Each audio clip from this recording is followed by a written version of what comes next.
सुबह से जो स्टॉक्स बढ़िया मूव कर रहे थे वो कोटक, अच्छा कोटक का आउट परफॉर्मेंस आज बढ़िया है क्योंकि हमने पिछले कुछ दिनों से बड़ा लेगार्ड के तौर पे कोटक को देखा था।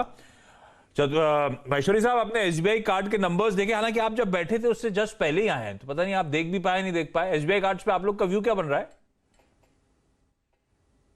इनफैक्ट मैं सुन रहा था जब आप लोग एनालिसिस कर रहे थे, तो इनफैक्ट नंबर्स तो ठीक है क्योंकि एक जो लोअर बेस का भी उनको बेनिफिट मिल रहा है, 6% के आसपास का ग्रोथ था नंबर्स में। तो जो कार्ड कंपनीज के लिए ये ग्रोथ ठीक है। तो बिल्कुल किसी एक करेक्शन पर मेरी स्टॉक को लेने की सलाह रहेगी, और क्योंकि फंडामेंटली कंपनी अब ठीक कर रही है, और एक जो उनके ऊपर जो एफआईज की सेलिंग काफी चली जिस स्टॉक में, अब वो भी खत्म हो रहा है। तो जैसे फाइनेंशियल्स के स्टॉक बढ़ रहे हैं, आप देखेंगे आप एसबीआई कार्ड जैसे स्टॉक भी आगे जाके परफॉर्म करेंगे क्योंकि एफआईज के फेवरेट स्टॉक रहे हैं एसबीआई कार्ड जैसे स्टॉक। तो किसी भी करेक्शन पे मेरा लेने की सलाह रहेगी।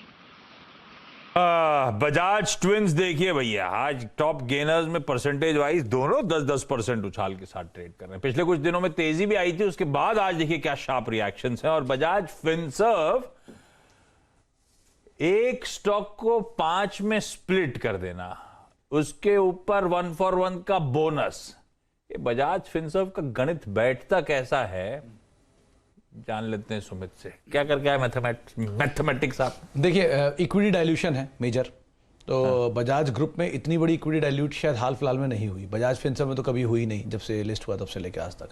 5 रुपए की फेस वैल्यू थी, वो स्प्लिट हो गई, 5 शेयर बढ़ गए, करीब करीब 16 करोड़ इक्विटी थी इसकी। अगर कुछ नंबर्स के ऊपर नजर डालिए तो आंकड़े आपकी स्क्रीन पे चलते हुए दिखाई पड़ेंगे आपको, जहां पे करीब 15.91 करोड़ शेयर्स के मार्केट में ऑलरेडी थे अब तक। वो स्प्लिट हुए, 1:1 बोनस हो गया तो करीब करीब 32 करोड़ शेयर बन गए। 1:1 बोनस के बाद अगर उसको स्प्लिट भी आप डाल लीजिए तो करीब करीब 160 करोड़ शेयर वो बन गए टोटल। यानी कि जो आज ईपीएस इसकी 286 रुपये FY22 की है, वो डाइल्यूट हो गई 28 रुपये 60 पैसे के आसपास। यहाँ तक सब कुछ नॉर्मल है, तो इसमें कुछ अलग चीज़ नहीं है कि नंबर ऑफ शेयर भी बड़े हैं और भाव उतना ही एडजस्ट हो जाएगा।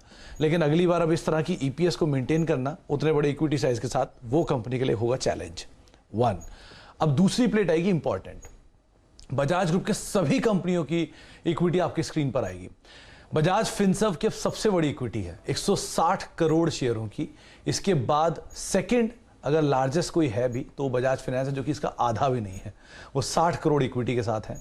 उसके नीचे आता है बजाज ऑटो सिर्फ 30 करोड़ इक्विटी के साथ, फिर बजाज होल्डिंग 11 करोड़, और सबसे कम महाराष्ट्र स्कूटर, वैसे प्रमोटर होल्डिंग है, होल्डिंग कंपनी है, तो उसकी करीब 1 करोड़ की इक्विटी है।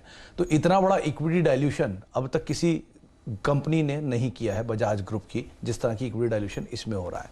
और इस तरह की इक्विटी का डाइल्यूशन सेम प्रमोटर होल्डिंग पे, क्योंकि ऑलमोस्ट सबकी सेम ही है, 50 से लेकर 60% के बीच में हिस्सेदारी है।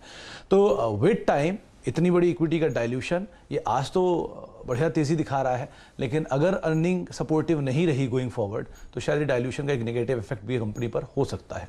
तो उस लिहाज से आप नजर रखें। बड़ी तेजी इसमें आज दिख रही है, लेकिन डाइल्यूशन के बीच में अर्निंग जरा सी सपोर्ट नहीं कर पाई, तो ये बड़ी तेजी शायद फिजल आउट भी हो सकती है।